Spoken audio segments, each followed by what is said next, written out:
Stones Around the Sun is a song that was written last year, and it's just kind of about how insignificant we all are. I think, you know, the lyrics are, when you pull back far enough, we are only stones around the sun, and it's just kind of saying there's so much more out there, you know. And I saw a picture recently that suggested that kind of we've discovered, you know, like 2,000 more galaxies or something, which just means, you know, we can't be the only life here. That's my thought. This isn't turning into a lecture, but it was kind of that moment where it's just like, we're so lucky to be here, and you know, we have all of the right kind of environments on Earth, and we've kind of, you know, this interview is being recorded, and imagine 2,000 years ago, the thought of cameras, or, you know, HD, if a video is 360p or 480p, it just, how did that happen, kind of thing. It was really cool to say,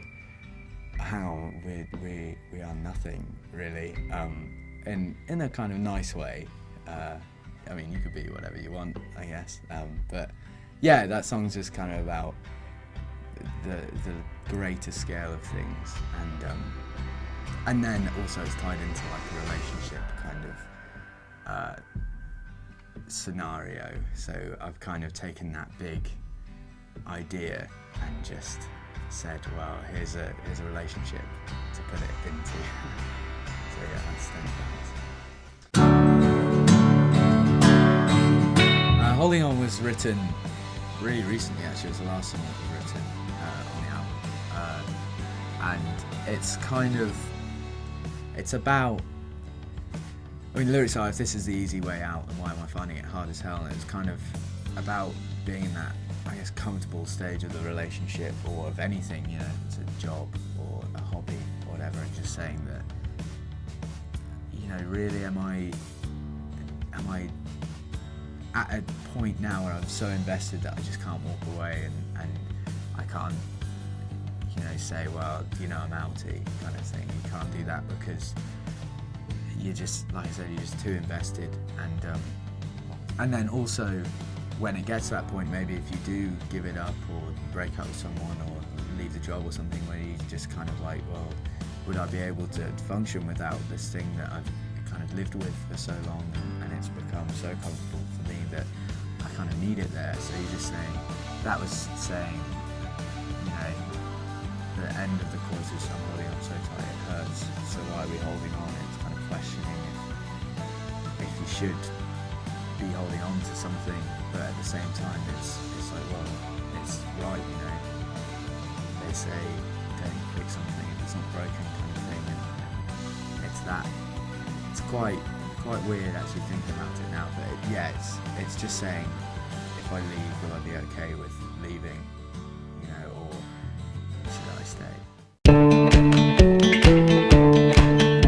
Into the Wild is written about just kind of taking a risk, and just kind of going for it, and seeing what happens, you know, and then I just tailored it towards a kind of relationship, because we've all been in that kind of situation where you just like, should I do this, or should I be safe and boring and sensible, and not, you know, try something new, or do something that maybe it didn't work the first time, and you're kind of redoing something. So yeah, it's just like taking the chance and hoping for the best, I guess.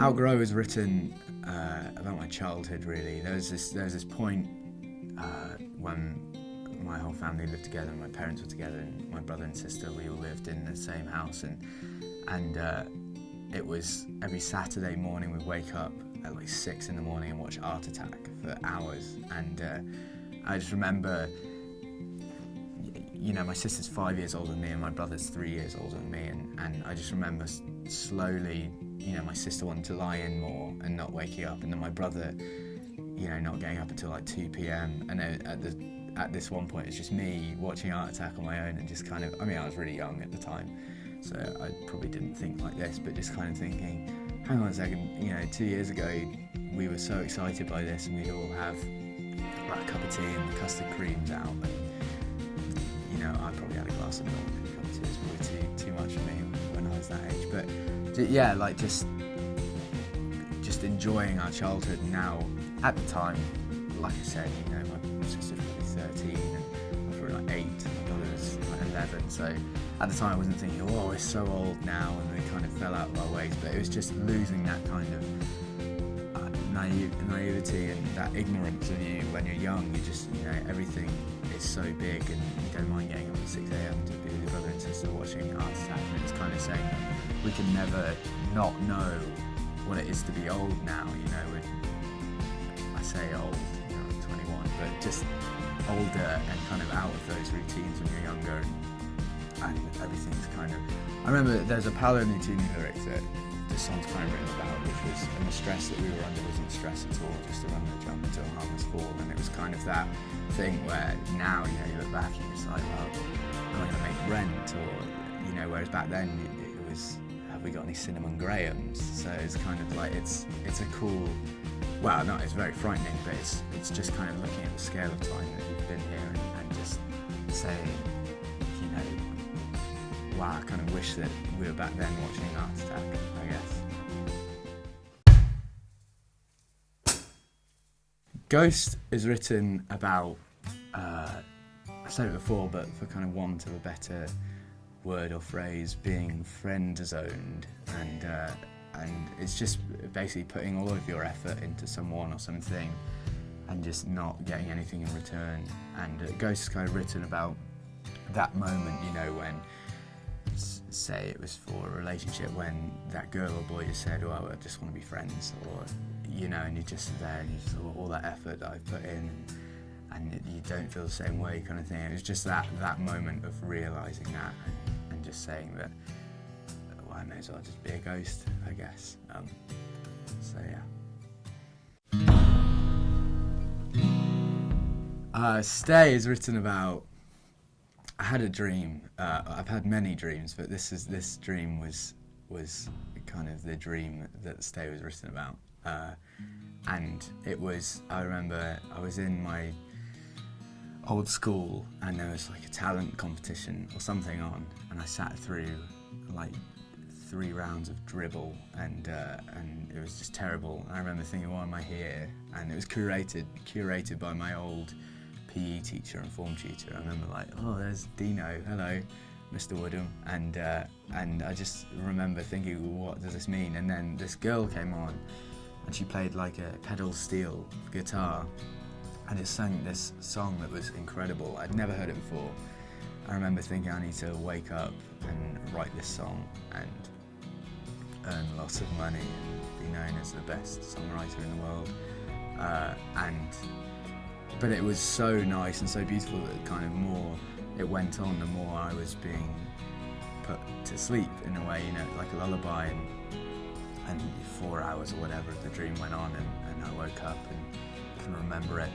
So Stay is kind of about that song and just saying, you know, why can't I go back to sleep and replay that dream and kind of know that song, although it's not written to that specifically. It's kind of saying, you know, I want to be somewhere with someone else, but this somewhere and someone else was my dream, and that, you know, that talent competition and that song, it was a very nice kind of moment. I just want to relive it, I guess.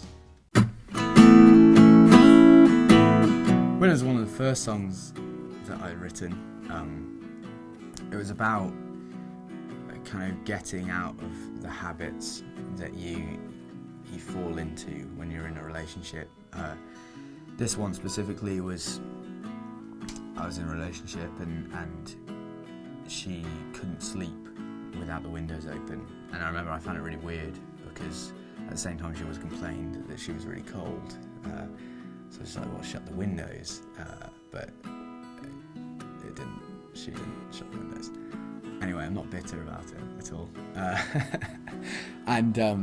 But then at the end of the relationship, it got to a point where I found that I couldn't sleep without the windows open. And you know, I didn't want the windows open, it was just kind of that habit that I had. And it was a kind of a weird moment for me where I was just like, well, I wish I didn't have this thing that I need to fall asleep. And now I still have the windows open, but I just find that I get really hot really easy. That didn't used to happen before. It's changed. I wish I didn't get so hot when I sleep. But now I have the windows open, but it's a different kind of thing. So there you go.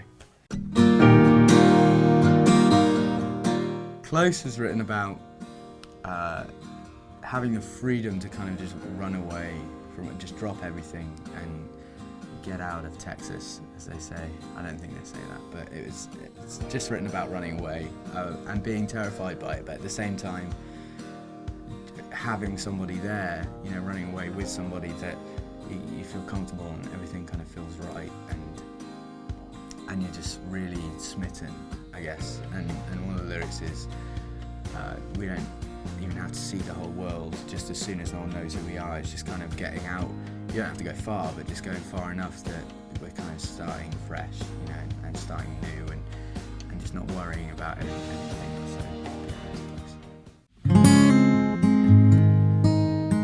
Halo was kind of written about,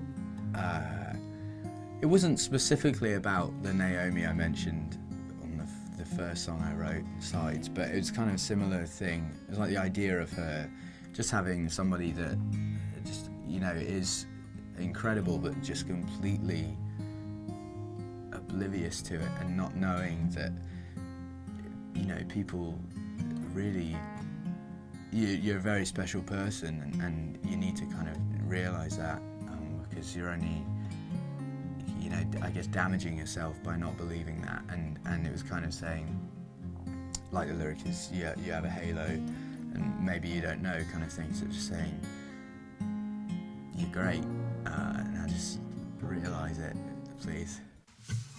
Sink or swim. Sink or Swim's in a very similar vein to Into the Wild. It's just about kind of, you know, like when you run a bath and you put your toe in it and you're like, whoa, that's hot or cold. And because you've done that, you don't want to get in. Whereas if you just kind of jumped in, it would have been, whoa, that's cold, but I'm in it now. So that's that kind of thing. It's kind of written because of that. You know, if you just, the lyrics are sink or swim, hold your breath and just dive right in. You know, you just do it. Do whatever you're kind of worried about doing, or you don't really want to do, having second thoughts about, just do it. And you know, and also one of the lyrics are, who cares if we lose again? And it's just saying, it doesn't matter if it goes wrong, you know, at least you can say that you've done it, and now you're with someone or with a new hobby, or you got that new job or whatever, and whereas before, if you didn't do it, you'd never know, and you'd spend the rest of your life wondering. So yeah, it's very similar to Into the Wild. Castle Street again is written kind of about that stage of a relationship where you're just really comfortable, and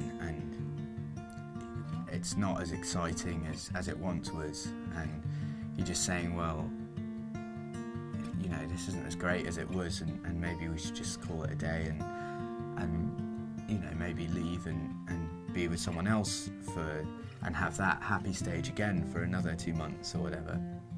But then at the same time saying, you know, if it is over, and if we are finished, then why do I still feel this kind of gravity towards you, and why am I, you know, I'm not as happy as we were, say, but I'm not upset or angry all the time.